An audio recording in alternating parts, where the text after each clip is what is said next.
दिल्ली दंगे पर पुलिस का बड़ा खुलासा। मुख्य आरोपी अंसार और असलम ने 15 अप्रैल को रची थी हमले की साजिश। अंसार ने सोशल मीडिया पर अपना झूठा प्रोपेगेंडा वीडियो बनाया था। हिंसा के बाद जानबूझकर वायरल कराया गया। जहांगीरपुरी दंगा मामले के दो मुख्य आरोपी अंसार और असलम को कोर्ट में पुलिस ने रिमांड में भेजा। दोनों एक दिन की पुलिस कस्टडी में रहेंगे। रोहिणी कोर्ट ने 12 आरोपियों को न्यायिक हिरासत में भेजा है। 14 दिन की न्यायिक हिरासत में भेजे गए हैं आरोपी। दिल्ली दंगा मामले में अब तक 21 आरोपी गिरफ्तार हुए हैं। पुलिस ने 2 नाबालिगों को भी पकड़ा है। दिल्ली पुलिस ने कोर्ट को दी जानकारी। सीसीटीवी फुटेज के आधार पर और आरोपियों की पहचान की जा रही है। सबूत भी इकट्ठा किए जा रहे हैं।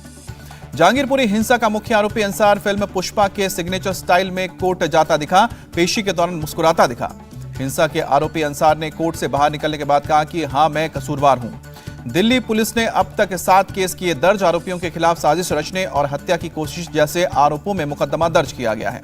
दिल्ली पुलिस की क्राइम ब्रांच करेगी जहांगीरपुरी हिंसा की जांच। स्पेशल कमिश्नर रविंद्र यादव खुद कर रहे हैं पेट्रोलिंग। दिल्ली के जहांगीरपुरी दंगे के नए वीडियो भी सामने आए। गोली चलाते नजर आ रहा एक दंगाई। दिल्ली के संवेदनशील इलाके में पुलिस ने शुरू की निगरानी। जामिया नगर और जसोला में ड्रोन के जरिए रखी जा रही है नजर। जहांगीरपुरी इलाके में हिंसा के बाद अमन कमेटी की बैठक हुई है। लोगों से शांति बनाए रखने की अपील हुई है। दिल्ली पुलिस के स्पेशल कमिश्नर दीपेंद्र पाठक ने अंसार को बताया हिस्ट्री शीटर। कहा कि दंगाइयों ने किया अवैध हथियार का इस्तेमाल। स्पेशल कमिश्नर दीपेंद्र पाठक ने लोगों से अपील की कि अगर कोई सबूत है तो पुलिस को शेयर करें। एक भी आरोपी नहीं बख्शा जाएगा। बीजेपी विधायक रामवीर विधोड़ी का आरोप बांग्लादेशी और रोहिंग्या हैं हमलावर, जिनको जमीन देकर केजरीवाल ने बसाया। रामवीर विधोड़ी ने की केजरीवाल और एलजी से इनके घरों पर बुलडोजर चलाने की मांग। कहा कि जब तक ये नहीं होता है हम चैन से नहीं बैठेंगे। दिल्ली बीजेपी प्रदेश अध्यक्ष का बड़ा आरोप। हिंसा का मुख्य आरोपी अंसार आम आदमी पार्टी का पदाधिकारी। केजरीवाल ही दे रहे हैं संरक्षण। बीजेपी नेता कपिल मिश्रा ने कहा कि जहांगीरपुरी के दंगाई 2020 में सीएए प्रोटेस्ट के दौरान हुए दंगे में शामिल थे। बीजेपी के निगम पार्षद गरिमा गुप्ता का आरोप। बांग्लादेशी घुसपैठियों ने किया हमला। उनके अतिक्रमण पर चलाना चाहिए बुलडोजर। संजय राउत ने जहांगीरपुरी में शोभा यात्रा पर हुए हमले को बताया प्रायोजित। कहा कि देश का माहौल खराब करने के लिए पॉलिटिकल स्पॉन्सर्ड हमले। संजय राउत ने राज ठाकरे पर तंज कसते हुए उन्हें हिंदू ओवैसी कहा। बोले, राज्य में राम और हनुमान के नाम पर दंगा भड़काने की जा रही है कोशिश, हम ऐसा नहीं करने देंगे। संजय राउत ने कहा कि बीजेपी ने जैसे यूपी जीतने के लिए किया ओवैसी का इस्तेमाल, वैसे ही नए हिंदू ओवैसी से महाराष्ट्र में करवा रही है। दिल्ली के जहांगीरपुरी दंगे पर राज ठाकरे ने कहा कि इस तरह की बातों का ऐसा ही जवाब दिया जाना चाहिए, नहीं तो वो लोग नहीं समझेंगे। राज ठाकरे ने कहा कि हम महाराष्ट्र में दंगे नहीं चाहते हैं। मुसलमानों को समझना चाहिए कि धर्म कानून से बड़ा नहीं। जहांगीरपुरी दंगे के बाद बोले बिहार के सीएम नीतीश कुमार, बिहार में पूरी तरह से सतर्कता। बिहार के पूर्व सीएम जीतन राम मांझी की मांग, देश में हर तरह के धार्मिक जुलूस पर रोक लगा दी जाए। एमपी के मंत्री विश्वास सारंग खरगोन से दंगाइयों को खत्म करने का दावा किया। कहा कि सिर्फ दंगाई नहीं, ऐसी मानसिकता को भी खत्म कर रहे हैं। कर्नाटक के मंत्री अश्वत्थ नारायण ने की हुबली पुलिस स्टेशन पर पत्थरबाजी की निंदा। कहा कि कानून हाथ में लेने वालों के खिलाफ सख्त कार्रवाई की जाएगी। हुबली की घटना पर बोले सीएम मुंबई, कानून हाथ में लेने वालों के खिलाफ एक्शन में पुलिस हिचकेगी नहीं, इसको राजनीतिक रंग ना दें। जेडीएस नेता कुमारस्वामी का कांग्रेस पर तंज। ईश्वरप्पा के मुद्दे को वोट बैंक के लिए कांग्रेस ने किया इस्तेमाल। हिंसा को लेकर बीजेपी अध्यक्ष जेपी नड्डा का हमला। कहा कि कुछ लोग 4 राज्यों में पार्टी को मिले ऐतिहासिक जनादेश से बौखलाए। दिल्ली के जहांगीरपुरी में हुई हिंसा के बाद Uttar Pradesh police high alert पर। बुलंदशहर में आगामी त्योहारों के मद्देनजर ड्रोन से नजर रखी जा रही है। पैदल फ्लैग मार्च निकालकर लोगों से शांति व्यवस्था बनाए रखने की अपील। जिले के अलग अलग इलाकों में चलाया गया अभियान। मुरादाबाद का माहौल अचानक बिगड़ते बिगड़ते बचा। बाजार बंद होने के बाद हालात को देखते हुए भारी पुलिस बल सड़कों पर उतरी। विश्व हिंदू परिषद और बजरंग दल ने शोभा यात्रा निकाली थी। अचानक फैली अफवाह के बाद भगदड़ जैसा माहौल बना। एसएसपी ने बताया यात्रा के दौरान कोई कंफ्यूजन हो गया था, जिसके बाद सुलझा इसको किया गया। बोले फिलहाल शांतिपूर्ण हालात। यात्रा के घंटों बाद कुछ वीडियो आए सामने, जिसमें सड़क से जुलूस निकलने के दौरान नारे लगाए जा रहे थे। आज 3 दिन गुजरात के दौरे पर जाएंगे पीएम मोदी। आज गांधीनगर में स्कूलों के लिए कमांड एंड कंट्रोल सेंटर जाएंगे। 19 अप्रैल को बनासकांठा में डेयरी प्लांट की सौगात देंगे प्रधानमंत्री। पोटैटो प्रोसेसिंग प्लांट को भी सौंपेंगे। 20 अप्रैल को महात्मा मंदिर और कार्यक्रम में शामिल होंगे और गांधीनगर में वैश्विक आयुष निवेश सम्मेलन में भी हिस्सा लेंगे। लखीमपुर कांड में आशीष मिश्रा की आजादी पर फैसला आज। जमानत रद्द कराने की याचिका पर सुप्रीम कोर्ट में सुनवाई। हाईकोर्ट ने फरवरी में बेल दिया था। आज से दिल्ली में आर्मी कमांडर्स कॉन्फ्रेंस। 22 अप्रैल तक होगा कॉन्फ्रेंस। यूक्रेन के अलावा सीमा की सुरक्षा और आर्मी की ऑपरेशनल तैयारियों पर चर्चा की जाएगी। जम्मू कश्मीर के हंदवाड़ा में आतंकियों का एक मददगार गिरफ्तार हुआ। एक चाइनीज पिस्टल समेत गोलियां और 2 मैगजीन बरामद की। जयपुर में पूर्व डीजी नवदीप सिंह गिरफ्तार। पारिवारिक विवाद में अपने एक रिश्तेदार के घर जबरन घुसने का आरोप लगा।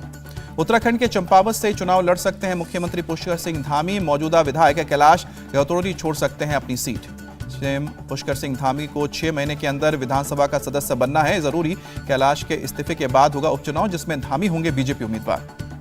बिहार के बोचाहा में जीत पर बोले तेजस्वी यादव, ये जनता और मुद्दों की जीत है। जनता ने हमें प्यार और सरकार को डंडा मारने का काम किया। छत्तीसगढ़ के सीएम भूपेश बघेल ने खैरागढ़ में जीत का बताया सरकार की नीतियों का परिणाम। कहा कि रमन सिंह खैरागढ़ को कहते हैं मातृभूमि, लेकिन उनकी हुई हार। सीएम बघेल ने कहा कि बीजेपी के सांसदों को छत्तीसगढ़ सरकार की जन कल्याणकारी नीतियों को केंद्र के सामने रखना चाहिए। कर्नाटक के पूर्व कांग्रेस नेता सीएम इब्राहिम जेडीएस में शामिल हुए। देवेगौड़ा और कुमारस्वामी की मौजूदगी में संभाला प्रदेश अध्यक्ष का पद। सीएम इब्राहिम ने कहा कि जेडीएस सबसे पुरानी पार्टी है, अगले चुनाव में जेडीएस बनाएगी सरकार और कुमारस्वामी बनेंगे सीएम। असम कांग्रेस के पूर्व अध्यक्ष रिपुन बोरा टीएमसी में शामिल। टीएमसी सांसद अभिषेक बैनर्जी ने बोरा को शामिल किया। रिपुन बोरा ने असम कांग्रेस के बड़े नेताओं पर लगाया आरोप। कहा कि बीजेपी से लड़ने की बजाय सीएम के साथ कर रहे हैं गुप्त समझौता। एमपी के गृह मंत्री नरोत्तम मिश्रा को आतंकवादी कहने पर 11 लोग नामजद किए गए। 200 के खिलाफ मामला दर्ज। जुमे की नमाज के बाद हुई थी नारेबाजी। राजस्थान सरकार के मंत्री शांति धारीवाल का हिट एंड रन मामले में विवादित बयान। हादसों के लिए फुटपाथ पर सोने वालों को ही ठहराया जिम्मेदार। आज आर्थिक अपराध शाखा के सामने पेश होंगे बीजेपी नेता किरीट सोमैया। आईएनएस विक्रांत के मामले में पूछताछ होगी। देश में कोरोना के 1150 नए केस। एक्टिव केस की संख्या 11,000 के पार। दिल्ली में कोरोना के 517 नए केस सामने आए। किसी मरीज की नहीं गई है जान। Positivity rate 4.21%। सोनीपत के कुंडली इंडस्ट्रियल एरिया में पेपरमेंट बनाने की फैक्ट्री में आग लगी। देखते ही देखते पूरी फैक्ट्री आग की चपेट में आई। फैक्ट्री में रखे केमिकल के ड्रम आग की वजह से फटे। आसपास के इलाकों में दहशत। आग लगने की सूचना पर फायर ब्रिगेड मौके पर पहुंची। दिल्ली और आसपास के जिलों से भी गाड़ियां मंगाई गई। मुंबई के नाला सुपारा में एक गोदाम में आग लगी। किसी के घायल होने की खबर नहीं। लखीमपुर खीरी में विधायक लिखी के एक स्कॉर्पियो ने बाइक सवार को युवकों को रौंदा। दोनों की मौके पर मौत। हादसे के बाद चालक गाड़ी छोड़कर फरार हो गया। पूरे मामले की अब जांच की जा रही है। मामले में मुरैना में लोडिंग वाहन के बाइक से टकराने के बाद बड़ा विवाद। चालक से मारपीट के बाद कुछ लोगों ने पथराव किया। दो पक्षों में पथराव के साथ जमकर गोलीबारी भी हुई। एक मजदूर गंभीर रूप से घायल। हमलावरों ने 1 दर्जन से अधिक वाहनों को क्षति पहुंचाई। जानकारी मिलते ही मौके पर पहुंची पुलिस हमलावरों को खदेड़ा। पीड़ित पक्ष की शिकायत पर आरोपियों के खिलाफ केस दर्ज।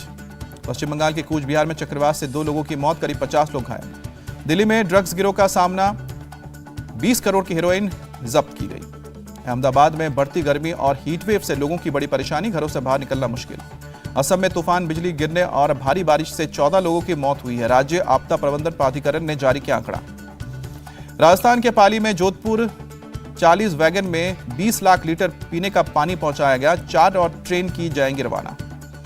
सीलमपुर में हिंदू मुस्लिम एकता की मिसाल, निगम पार्षद चौधरी जुबैर अहमद ने लोगों के साथ मिलकर हनुमान यात्रा के स्वागत में सड़क पर गुलाब के फूल बिछाए। बाबा सिद्दीकी और उनके बेटे की तरफ से मुंबई के ताज होटल में इफ्तार पार्टी का आयोजन। कई बड़े नेताओं के साथ कलाकार भी पहुंचे।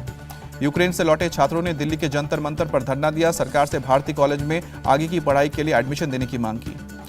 पूर्वी गुवाहाटी में हनुमान जयंती का आयोजन, सीएम हेमंत बिस्वा शर्मा शामिल हुए। रूस की सेना का खार्किव में लगातार हमले जारी, रिहायशी इलाके को निशाना बनाया। मौके पर पहुंची इमरजेंसी सेवा। हमले में यूक्रेन के 5 लोगों की मौत, 13 लोग घायल। घायलों का इलाज जारी।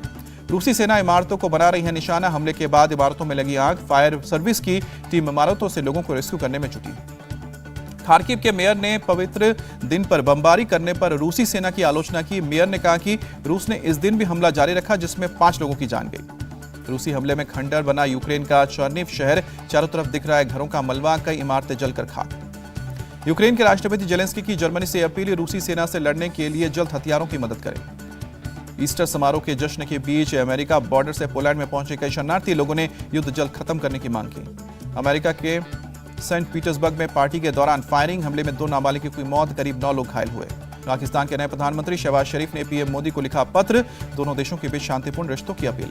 इमरान खान ने कराची की रैली में लिया यूटर्न, कहा कि ना मैं भारत विरोधी हूं, ना यूरोप और अमेरिका विरोधी, मैं मानवता के साथ हूं। आर्थिक संकट से जूझ रहे श्रीलंका का बुरा हाल, राष्ट्रपति और पीएम के खिलाफ सड़कों पर उतरे लोग। उत्तर कोरिया ने किया नए सामरिक हथियार का परीक्षण, टेस्ट फायरिंग के दौरान मौजूद थे किम जोंग यून।